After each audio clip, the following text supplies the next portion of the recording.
এই পৃথিবীতে অনেক ভালোবাসা ভুলের কাছে হেরে যায়, আবার এই পৃথিবীতে এমনও ভালোবাসা আছে যারা ভুল জেনেও ভালোবাসতে পা বাড়ায়। কিছু ভালোবাসা এমন হয় যে মানুষ বুঝতে পারে সে ভুল পথে পা বাড়াচ্ছে, তারপরেও তার ভালোবাসতে ইচ্ছে করে। সে নিজেও জানে এই ভালোবাসায় সে অনেক কষ্ট পাবে, শুধু তাই নয়, এই ভালোবাসতে গিয়ে সে তার জীবনের প্রিয় বন্ধুকেও হারাবে।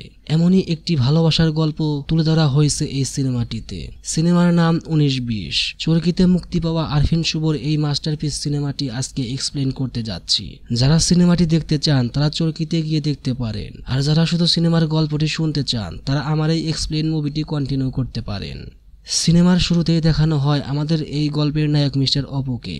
মিস্টার অপু ঘুম ঘুম চোখে তার পাশে শুয়ে থাকা কাউকে দেখে অবাক হয়ে যায়। বিপরীতে থাকা একটা মেয়ে বলে ওঠে গুড মর্নিং। তখনই অপু বিছানা থেকে উঠে যায় আর ওয়াশরুমে চলে গিয়ে সিগারেট টানতে টানতে মনে করতে চেষ্টা করে সে আসলে গত রাতে কি করেছিল। তারপর গল্প চলে যায় ফ্ল্যাশব্যাকে। এখানে দেখা যায় অপুর অফিসের বস অপুকে সময় মতো অফিসে না পেয়ে অপুর বন্ধু সমতুল্য কলিগকে নানান কথা শোনাচ্ছে, আর বন্ধু বলে কথা বন্ধুকে বাঁচানোর জন্য যা ইচ্ছে তাই বানিয়ে বানিয়ে বলছে। আসলে অপুকে একটি কাজ দেওয়া হয়েছিল, যে কাজটা অপু করে আনেনি, কিন্তু তার বন্ধু জানে অপু এই কাজটা করবে না, তাই সে আগে থেকে কাজটি করে নিয়ে এসেছে। একটু পরেই অপুর আগমন। বস জানতে চায় কয়টা বাজে, কিন্তু অপু কথাটি এড়িয়ে যায়। বস বলে তোমার মাথায় হেলমেট কেন? তখন অপু বলে রাতে স্বপ্নে দেখেছি আপনি আমার মাথায় গ্লাস ছুঁড়ে মেরেছেন, শেষ রাতের স্বপ্ন, তাই রিস্ক না নিয়ে মাথায় হেলমেট পরে এসেছি। তখন বস বুঝতে পারে অপু আসলে তার এই প্রজেক্টের কাজটি করে আনেনি, কিন্তু তার বন্ধু সেই কাজটি করে আনাতে এবারের মতো রক্ষা হয়ে গেল। আজকের মিটিংটি ছিল একটি কফির বিজ্ঞাপনকে কেন্দ্র করে। অপু সেই বিজ্ঞাপনের একটি ধারণা সবাইকে দিয়ে দেয়, কিন্তু শিলার এই আইডিয়াটা পছন্দ ছিল না। তখন অপু জানতে চায় কেন তার এই আইডিয়াটা পছন্দ হয়নি। তখন শিলা উত্তরে বলে যে এই আইডিয়াটা দিয়েছে সে আসলে ব্র্যান্ড মার্কেটিং এর কোনো কিছুই জানে না। আর তখন শিলা আর অপুর মধ্যে একটু তর্কাতর্কি শুরু হয়ে যায়, আর এক পর্যায়ে তারা মিটিং রুম ছেড়ে চলে যায়। আর এতে করে অপুর বস রেগে যায়, আর অপু আর তার বন্ধুর প্রমোশন ঠেকে দেওয়ার হুমকি দেয়। এরপর অপু অফিসের ক্যান্টিনে চলে যায়, যেখানে শিলা আগে থেকেই কফি খাচ্ছিল। শিলাকে রাগানোর জন্য বলে ওঠে ও ব্ল্যাক কফি খাচ্ছেন? জানেন আমাদের একটা আন্টি ছিল, ওই আন্টিকে একবার সাপে কামড় দিয়েছিল, বেচারা সাপটাই মরে গেল। আপনার মতো আন্টিটাও ব্ল্যাক কফি খাইতো। শিলা বলে আপনি কি আমার সাথে এখানে ঝগড়া করতে এসেছেন? অপু বলে না, আমি আসলে আপনাকে মাফ করতে এসেছি। যে আমার ক্রিয়েটিভিটি নিয়ে প্রশ্ন তুলে তাকে আমি সচরাচর ক্ষমা করে দিই। যেসব মেয়েরা কপালে ছোট করে টিপ পরে তাদেরকেও আমি ক্ষমা করে দিই। তখন শিলা হাসির ছলে বলে আপনি অনেক দেরি করেছেন মিস্টার, আমি এই বয়সটা আরো 15 বছর আগেই পার করে এসেছি। আর তখন শিলা চলে যেতে নেয়, আর অপুর গায়ের সাথে ধাক্কা লাগে, আর তাতে শিলার হাতে থাকা গ্লাসটি ফ্লোরে পড়ে গিয়ে ভেঙে যায়।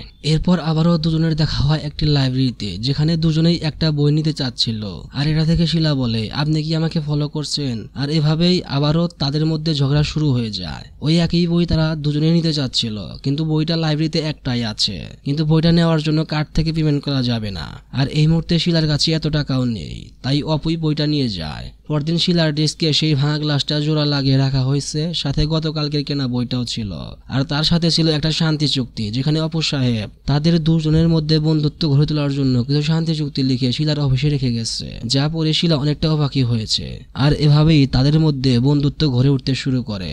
শিলা সেই চুক্তিতে সাইন করে অপুর কাছে দেয়। শিলা অপুকে বলে 5 নম্বর শর্তটাকে মানতেই হবে, একেবারে আপনি থেকে তুই নামতে হবে। তখন অপু বলে আপন সম্পর্কে গুলা তুই দিয়ে শুরু হয়। আর তারপর তারা দুজন মুভি দেখতে শুরু করে। আর এভাবেই দেখতে দেখতে তাদের এই বন্ধুত্বের সম্পর্ক 2 বছরে গড়িয়ে পড়ে। অপু আর শিলা ফোনে কথা বলতেছে, আর শিলার ছোট বোন টেবিলে বসে পড়তেছে। দুজনের কথা বলাতে তার পড়তে অসুবিধা হচ্ছে। তখন শিলার ছোট বোন বলে এতই যেহেতু কথা বলার ইচ্ছে হয় তাহলে দুজন বিয়ে করলেই পারিস। এ কথা শুনে অপু বলে আমি নাগা সন্ন্যাসী হয়ে হিমালয় চলে যাব, তারপরেও আমি বিবাহ করিতে পারিব না। শিলা বলে আমি জানি তুই বিয়ে করবি না, কারণ তোর সমস্যা আছে, কিছু পুরুষের এরকম সমস্যা থাকতেই পারে। তখন অপু বলে তোর যদি কোনো সন্দেহ হয় তাহলে টেস্ট করতে পারিস। তখন শিলা বলে ওই সাহস তোর নাই, বিয়ে তো দূরের কথা, মেয়ের বাপের কাছে যে প্রস্তাব দেওয়ার সাহসটাও তোর কাছে নাই। আর তখন অপু বলে কোন বাপের কাছে যে প্রস্তাব দিতে হবে বল আমায়, তোর বাপের কাছে দেবো প্রস্তাব। আর তখন শিলা মজা করে বলে ঠিক আছে আয় প্রস্তাব দিতে। পরদিন সকালে শিলা দেখতে পায় তার বড় আপু এসেছে। শিলার বড় আপু তখন বলে তুই একটু খেয়ে রেডি হয়ে নে, আমি তোকে নিয়ে পার্লারে যাব। শিলা বলে পার্লারে যাব কেন? আর তখন শিলা জানতে পারে তার ছোট বোন দোলা গতকালকে রাতে রাতের কথাগুলো তার পরিবারের সবাইকে বলে দিয়েছে, আর তার পরিবারও ভেবে নিয়েছে আজকে পাত্রপক্ষ আসবে শিলাকে দেখতে। শিলা সব সত্যি কথা বলতে তার বাবার কাছে যায়, কিন্তু তার বাবা এই কথা শুনে এতটাই ইমোশনাল আর খুশি হয়েছে যে শিলা তার বাবার কাছে কিছুই বলতে পারে না। তাই তখন শিলা অপুকে বলতেছে, তুই আয় আমার বাসায়, একটু দেখা করে যা। রাতের বেলা অপু শিলার বাড়িতে তার বাবার সাথে দেখা করতে আসে।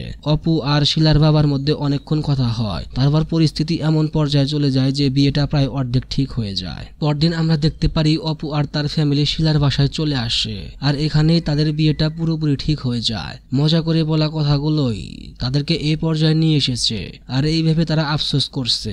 শিলা তার বড় বোনকে বলে বিয়েটা একটু পিছিয়ে দিতে, কিন্তু তারা কোনোভাবে রাজি নয়। আর এদিকে অপু কোনোভাবে বিয়েটা পিছাতে পারলো না, তাই দুজন আর কোনো উপায় না পেয়ে ব্যাগপত্র গুছিয়ে বান্দরবান যাওয়ার জন্য বাসের অপেক্ষায় দাঁড়িয়ে আছে। তখন শিলা বলে, আমরা কি ভুল করছি না? বাবা কিন্তু অনেক কষ্ট পাবে। অপু বলে, আমাকে বিয়ে করে সারা জীবন কষ্ট পর চাইতে, তোর বাবাকে না হয় দিলি একটা দিন কষ্ট। কিন্তু শিলা যেন এটা কিছুতেই মানতে পারতেছে না। তাদের বিয়েকে কেন্দ্র করে তাদের দুই পরিবারে কত আনন্দ হচ্ছে, সবাই অনেক কষ্ট পাবে। তখন শিলা বলে, আমি জানি তোকে বিয়ে করা আমার জীবনের সবচেয়ে বড় ভুল হবে, তারপরেও কেন যেন এই ভুলটাই করতে মন চাচ্ছে। তখন অপু বলে, তাহলে চল বিয়ে করি। আর এভাবেই তারা দুজন বিবাহ বন্ধনে আবদ্ধ হয়। শালীরা দুষ্টুমির ছলে বলে ওঠে, দুলাভাই বলেন তো আয়নায় কাকে দেখা যায়? তখন অপু বলে, শিলাকে দেখা যায়। কেউ একজন পাশ থেকে বলে ওঠে, দুলাভাইয়ের মনে প্রেম নাই রে? তখন অপু বলে, আয়নায় আমার প্রিয়তমাকে দেখা যায়। নতুন বউ বাসর ঘরে একা একা বসে আছে, আর এদিকে আমাদের জামাই সাহেব বন্ধু বান্ধবের সাথে মদের আড্ডায় মজে গেছে। আর এভাবেই রাত পেরিয়ে ভোর হয়, আর ঘটনা চলে আসে বর্তমানে। অপু অফিসে হানিমুনের কথা বলে 7 দিনের ছুটি নিয়ে নেয়, কিন্তু সে হানিমুনে না গিয়ে বন্ধুদের সাথে ব্যাচেলার ট্রিপে যাচ্ছে, আর তাতে শিলা একটু মন খারাপ করে বসে আছে। তখন অপু বলে, অনেকদিন হলো ওদের সাথে ঘুরতে যায় না, 3 দিন ওদের সাথে ঘুরে আসে, আর 4 দিন তোকে নিয়ে ঘুরতে যাব। এই বলে অপু বাড়ি থেকে বের হয়, কিন্তু অপু আর 3 দিন পরে ফিরে আসে না। 7 দিন পর বাসায় এসে শিলাকে পিছন থেকে জড়িয়ে ধরে। তখন শিলা বলে, 3 দিনের কথা বলে 7 দিন পরে এসে আমার সাথে আর আদিক্ষেতা করতে হবে না। আচ্ছা তুই এত কেয়ারলেস কেন? তোর মধ্যে কি কোনো ভালোবাসা নাই? তখন অপু বলে, আমি এমনই, আমার মধ্যে এমন কিছু নাই, দিয়ে তোর হাতটা একটু দে। কিন্তু শিলা সেখান থেকে রেগে চলে যায়। পরদিন সকালে শিলা তার হাতে থাকা কাচের চুরির আওয়াজে অপুকে ঘুম থেকে জাগিয়ে তোলে, আর হাতে একটি চিঠি দড়িয়ে দেয়। আর ওই চিঠিতে শিলাকে নিয়ে বাহিরে ঘুরতে যাওয়ার একটি বিনীত আবেদন ছিল। আর চিঠি পড়ে বউকে খুশি করার জন্য শিলাকে নিয়ে ঘুরতে বের হয়। আর তখনই শুরু হয় এই সিনেমার সবচেয়ে সুন্দর গান, যেটা ব্যাকগ্রাউন্ডে বাজতে থাকে, আর তারা দুজন খুব সুন্দর একটা মুহূর্ত উপভোগ করে। পরদিন অফিসে একজন নতুন মেয়ে আসে, যার নাম রুবিনা। রুবিনা আর অপু মিলে একটা নতুন প্রজেক্টে কাজ করবে, তাই অফিসের বস অপু আর রুবিনাকে একে অপরের সাথে পরিচয় করিয়ে দিচ্ছে। আর এখান থেকে মূলত অপু আর শিলার সম্পর্কের মধ্যে একটি কাঁটা ঢুকে পড়ে। এখন আমরা দেখতে পাই শিলা অপুকে বলতেছে অফিস থেকে ছুটি নেওয়ার জন্য।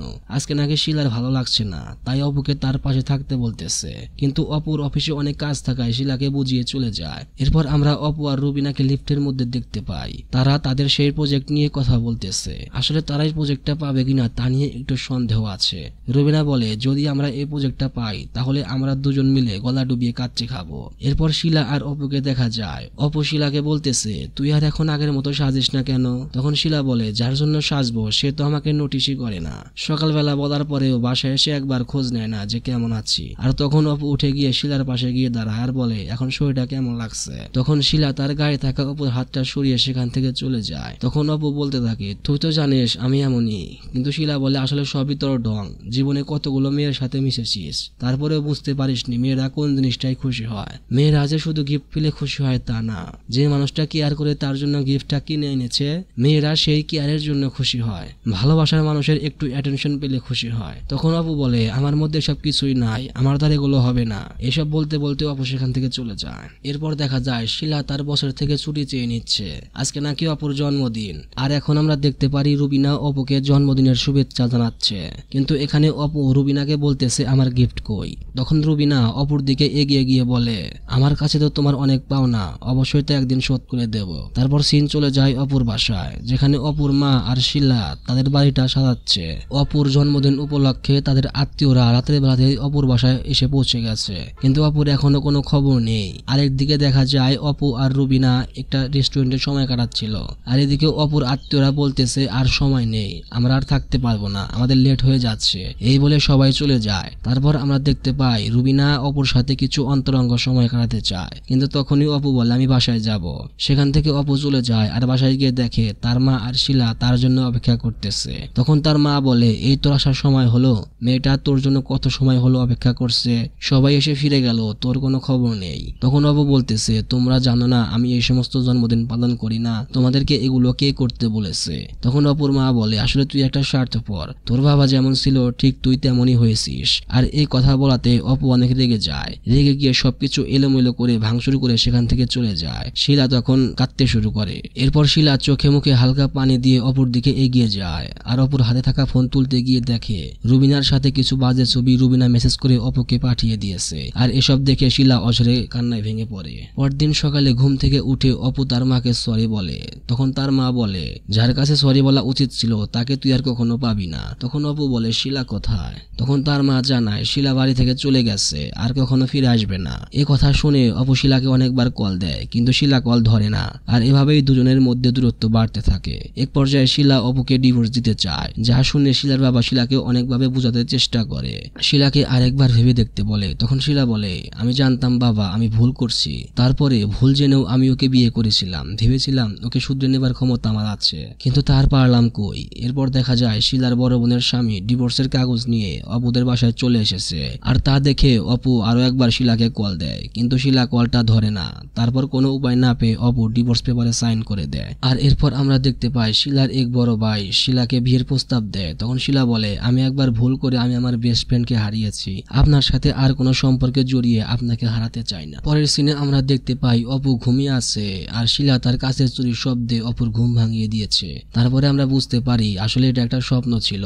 তখন অপু ঘুম থেকে উঠে বিছানার টেবিল গোছাতে থাকে, নিজের কাপড় নিজে ইস্ত্রি করতে থাকে, যে কাজগুলো অপু তার জীবনে প্রথমবার করতেছে। এসব দেখে তার মা এগিয়ে আসে। তখন অপু তার মাকে জড়িয়ে ধরে কান্না করতে শুরু করে। তারপর আমরা দেখতে পাই একটা বাক্স করে কিছু জিনিসপত্র নিয়ে অপু শিলাদের বাসার সামনে দাঁড়িয়ে আছে। আসলে শিলার রেখে যাওয়া কিছু জিনিসপত্র অপুর রুমে এখনো আছে, যা অপুকে বারবার শিলার কথা মনে করিয়ে দিচ্ছে। তাই সেগুলো ফেরত দেওয়ার জন্য শিলার বাসার সামনে চলে আসছে। আর এতদিনে শিলার সেই বড় ভাইয়ের সাথে শিলার বিয়ে ঠিক হয়ে গেছে, তাই অপু তার চেম্বারে দেখা করতে আসে। আসলে এখানে শিলার যে কোনো দোষ নেই, এগুলাই এই ভাইকে বোঝাচ্ছে। কারো কথা শুনে যেন শিলাকে দোষ না দেয়, শিলাকে ভুল না বোঝে। সবগুলো দোষ নিজের ঘাড়ে নিয়ে অপু সেখান থেকে বেরিয়ে আসে। আসার সময় তাকে থামিয়ে দিয়ে লোকটি বলে, অপু যে কথাটা বলতে আসছিলেন সেটা না বলে চলে গেলেন, আপনি কোনো চিন্তা করবেন না, আমি শিলাকে ভালো রাখবো। আর এই কথা শুনে অশ্রু সদল চোখে সেখান থেকে চলে যায় অপু। তারপর আমরা অপু আর শিলাকে দেখতে পাই। শিলা তখন বলতেছে, তুই কি আমাকে কখনো ভালো থাকতে দিবি না? তোর কাছে আমি সারা জীবন কষ্টই পেয়ে আসছি, তুই কি আমাদের মধ্যে ঝামেলা তৈরি করতে চাস? এই কথাগুলো বলতে বলতে শিলা অপুর হাতে তার বিয়ের কার্ডটা ধরিয়ে দেয় আর বলে, এখানে কবে কোথায় কখন বিয়ে হবে সবকিছু দেওয়া আছে, আমি চাই তুই সেদিন যেন এই এলাকার আশেপাশেও না থাকিস। এই কথাগুলো বলে শিলা চলে যায়, আর অপু চলে যায় কক্সবাজার। অপু সাগর পাড়ে একা একা বসে আছে। হঠাৎ তার পাশে শিলা এসে বসে পড়ে। সে হয়তো ভাবছিল এটা তার কল্পনা, তাই এগুলো তুচ্ছ করে হাতে একটা সিগারেট নিয়ে আগুন লাগাতে নেয়। কিন্তু সাগর পাড়ে প্রচন্ড বাতাস থাকায় সিগারেট জ্বালাতে পারছে না।